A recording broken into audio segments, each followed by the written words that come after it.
খালিদ বিন ওয়ালিদের মোকাবেলা করার মতো ক্ষমতাই জমিনে কারো আল্লাহ দেয়নি। 125টা লড়াইয়ের ময়দানে গেছে, 125টা লড়াইয়ের ময়দানে খালিদ বিন ওয়ালিদকে আল্লাহ বিজয় দান করেছে।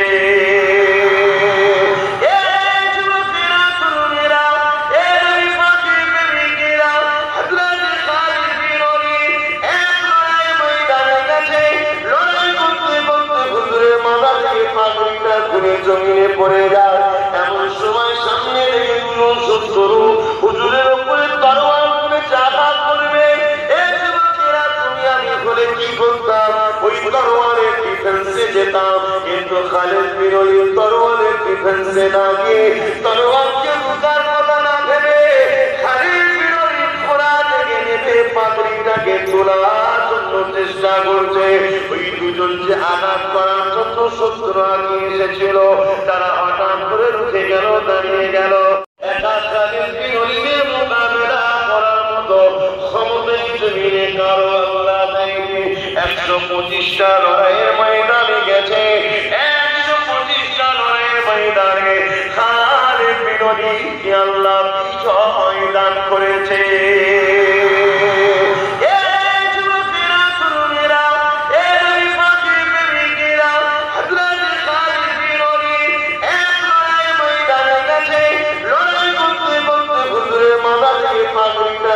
জমিনে পড়ে যায়, এমন সময় সামনে রেখে শত্রু হুজুরের উপরে তরোয়ার করে আঘাত করবে।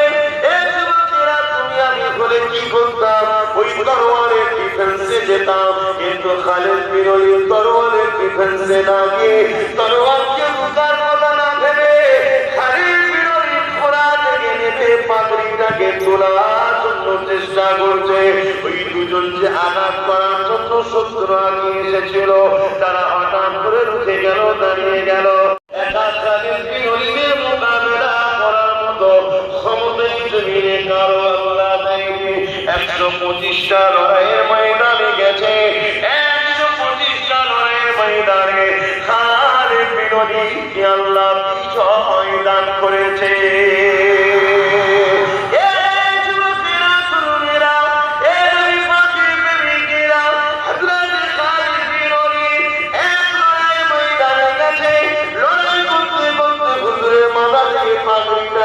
জমিনে পড়ে যায়, এমন সময় সামনে রেখে শত্রু হুজুরের উপরে তরোয়ার করে আঘাত করবে। তুমি আমি হলে কি করতাম?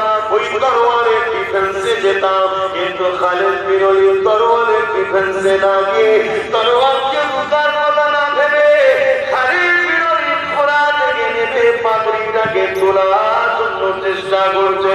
ওই দুজন যে আঘাত করার জন্য শত্রু আগিয়ে এসেছিল, তারা হঠাৎ করে রুখে গেল, দাঁড়িয়ে গেল।